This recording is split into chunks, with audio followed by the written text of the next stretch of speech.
नमस्कार। मैं professor doctor विवेक गुप्ता हूं। मैं सीनियर इंटरवेंशनल कार्डियोलॉजिस्ट हूं दिल्ली अपोलो हॉस्पिटल में। वर्ल्ड हाइपरटेंशन डे अभी आने वाला है और हाई ब्लड प्रेशर से बीमारी एक ऐसी है जो काफी लोग इससे ग्रसित रहते हैं और हाई ब्लड प्रेशर को साइलेंट किलर भी कहा जाता है। इसको साइलेंट किलर इसलिए कहते हैं क्योंकि हाई ब्लड प्रेशर में मोस्टली सिम्टम्स यानी कि कोई तकलीफ नहीं होती इन 95% ऑफ पेशेंट्स। लेकिन साथ साथ अगर हाई ब्लड प्रेशर काफी दिनों तक रहता है तो इसमें हार्ट की बीमारी, स्ट्रोक यानी कि पैरालिसिस की बीमारी, किडनी की बीमारी, रेटिना यानी कि आई की बीमारी इत्यादि हो सकती हैं। इसलिए इसको साइलेंट किलर कहते हैं। एज ऑफ नाउ अगर वर्ल्ड हेल्थ ऑर्गेनाइजेशन WHO के फिगर देखें तो 1.2 बिलियन लोग वर्ल्ड में ग्रसित हैं हाई ब्लड प्रेशर से, which is 20-25% of the world population. इस समय विश्व की पॉपुलेशन है करीब 6 बिलियन, 5 to 6 बिलियन। लेकिन साथ साथ अभी एक और आंकड़ा आया है कि उसमें जो 1.2 बिलियन है उसमें 20% लोगों का ब्लड प्रेशर होते हुए भी वो कंट्रोल नहीं रहता है। कहने का मतलब यह है कि ब्लड प्रेशर कंट्रोल ना रहना ये एक बहुत ही आम बात है। हाई ब्लड प्रेशर कब कहते हैं? नॉर्मल केस में नॉर्मल ब्लड प्रेशर कहा जाता है 120 सिस्टोलिक और 80 डायस्टोलिक। कुछ गाइडलाइंस आई हैं, अमेरिकन हार्ट एसोसिएशन की गाइडलाइंस हैं और कुछ यूरोपियन सोसाइटी ऑफ कार्डियोलॉजी की गाइडलाइंस है, कुछ इंडियन गाइडलाइंस है, थोड़ा भिन्न है। कुछ लोग कहते हैं 140-90 तक नॉर्मल मानना चाहिए, उसको कभी हाई नॉर्मल भी कहते हैं। और ब्लड प्रेशर की रिकॉर्डिंग कम से कम 2 बार करना चाहिए। अगर किसी को नया ब्लड प्रेशर आया है और हफ्ते में 1 या 2 बार फिर चेक करके तब उसकी डायग्नोसिस बनती है। हाई ब्लड प्रेशर के रोगियों को कैसे बचना चाहिए उसके लिए 4-5 बातें हैं। सबसे इंपॉर्टेंट बात है एक्सरसाइज। रेगुलर व्यायाम करना चाहिए, कम से कम 15 से 20 मिनट रोजाना, और नहीं तो कम से कम हफ्ते में 5 दिन। दूसरा है diet, high carbohydrate diet, high protein diet, less fatty diet. सबको पता है लेकिन हम लोग एक रिमाइंडर देना चाहते हैं। तीसरी बात है वेट कम करें और बॉडी मास इंडेक्स पे कंट्रोल करें, जो अपने डॉक्टरी सलाह से कर सकते हैं। और चौथी बात है कि रेड मीट ना खाएं। मैं तो नॉर्मली कहता हूं कि एवरीबॉडी शुड बिकम वेजिटेरियन, लेकिन रेड मीट बहुत ज्यादा नुकसान करता है। और पांचवी बात आती है एल्कोहल और स्मोकिंग की। स्मोकिंग से हमेशा ब्लड प्रेशर बढ़ता है, चाहे टेम्पररी बढ़े चाहे परमानेंट हो जाए, तो उसको तो करना ही नहीं चाहिए।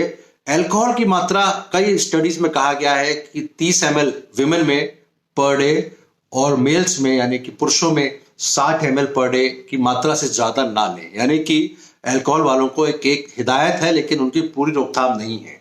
कई तरह की दवाइयां आती हैं जो कि कंट्रोल करती हैं, लेकिन सबसे बड़ी बात, महत्वपूर्ण बात यह है कि दवाएं रेगुलर खाएं।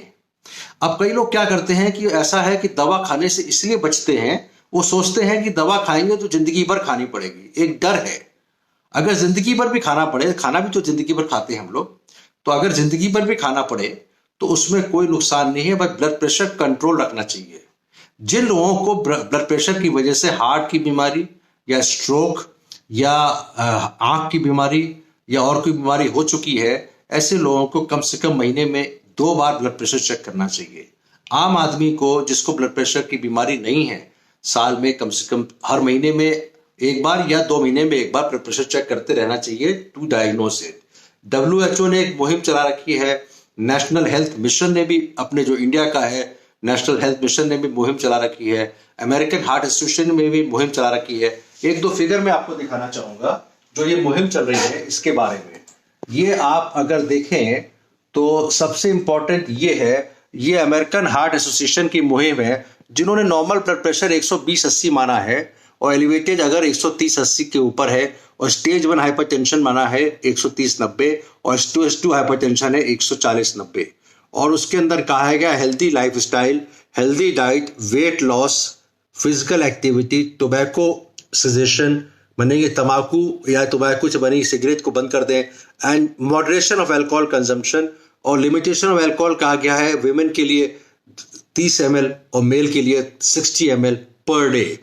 तो ये तो है। बाकी दवाइयों के बारे में तो कई बीमारियों को दवाइयाँ तो कई तरह की आती हैं, बीटा ब्लॉकर्स हैं, कुछ एंजियोटेंसिन रिसेप्टर एंटागोनिस्ट हैं, वो सब एस इनहिबिटर्स हैं। तो वो सब तो आपको बताने का मतलब नहीं है। असली बात यह है, ये WHO की गाइडलाइन पे अगर आते हैं तो इन्होंने भी 140-90 बोला है, जबकि AHA ने 120-80 बोला है। तो फिर भी हम कहेंगे 120-80 है, लेकिन 140-90 पे तो इलाज शुरू करना ही है। हाइपरटेंशन, एलिवेटेड ब्लड प्रेशर कहते हैं, सीरियस बीमारी है, और जैसा कि बताया इन्होंने मुहिम चला रखी है। और सबसे इंपॉर्टेंट बात और मैं कहूँगा ये है, अपने नेशनल हेल्थ मिशन की गाइडलाइंस है, उन्होंने भी 140-90 को इस्तेमाल किया है। चेक, चेंज और control, there are 3 C's, check, change and control. यानी कि चेक करिए ब्लड प्रेशर को, अगर बढ़ा हुआ है तो उसको चेंज करिए, चाहे दवा से करिए, चाहे लाइफ स्टाइल से करिए, और कंट्रोल करिए दवाओं से।